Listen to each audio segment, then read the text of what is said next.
think if we've done anything well over the years, it has been seeing the environment, the business environment, or the legislative environment changing, and trying to adapt with those changes and just be a little bit ahead of those changes.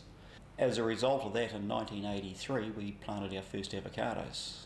We decided we had some nice dirt here, and MEF advised us to plant avocados. They were flavour of the month.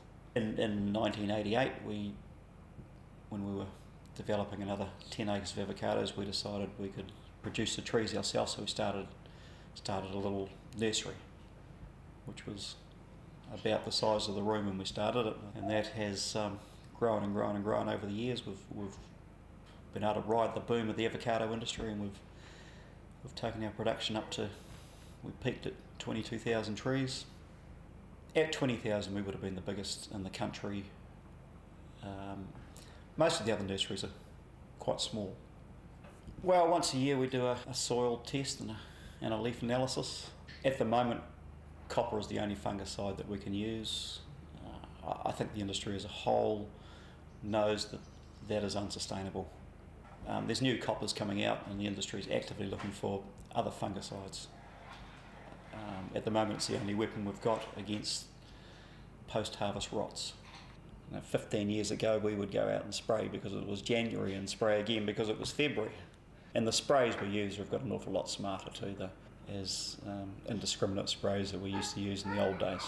The avocado trees get really big, and they get unsustainable for that reason, in that they get expensive or hard to spray, inefficient to spray. They get really expensive to pick because you've got to spend an awful lot on hydroladders to get up to 12 metres high.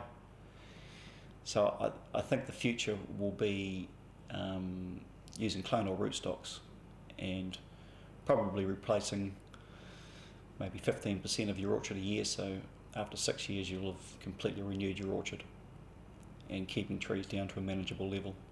Well, the production in New Zealand I think is around 7 to 8 tonnes a hectare. There's a target to get to 15 tonnes a hectare by 2015, that's the industry target. We'd be averaging probably 18 to 19 tonnes a hectare at the moment. New Zealand has a great climate for avocados up in the far north here, because an avocado tree shuts down at above 30 degrees Celsius. So we don't get those conditions very much. Yeah, the trees grow very vigorously, and because they're not shutting down very much compared to other countries, we're growing the biggest hass in the world, which when we go to market gives us a terrific advantage, because we can show them an avocado that actually has a point of difference. We grow big ones. And the other very important thing about climate is having warm spring temperatures. The far north up around Hohora is absolutely perfect. Their production is the best in the country as a result of that. So we've got to try and make money as we go, and we've got to try and make enough to be innovative, to invest in plant and machinery to go to the next level, but never losing sight of the fact that the environment is of ultimate importance. Recently launched a high health scheme to try and encourage more hygiene in the nursery, and we've set minimum standards to try and improve the quality of the trees out there.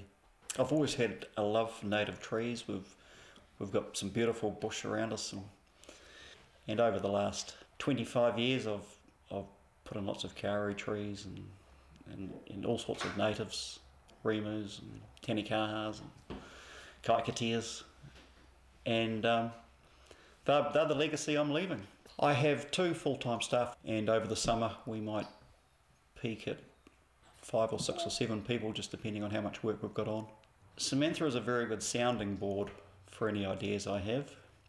She's very involved in the house with the kids, and the garden's a great love of hers. She is an integral part of the whole setup. It certainly is a beautiful environment with the native trees just outside the window here, and the huge grounds which we've both sort of planted up and turned the 2 front paddocks into sort of part of our lawn, or basically it's a park, and it takes about 4 hours to mow. Yeah, we've got a great lifestyle here. We're together with the kids, we've got the golf course over the road, we've got fantastic fishing in the harbour, and we can see ourselves doing it for quite a while.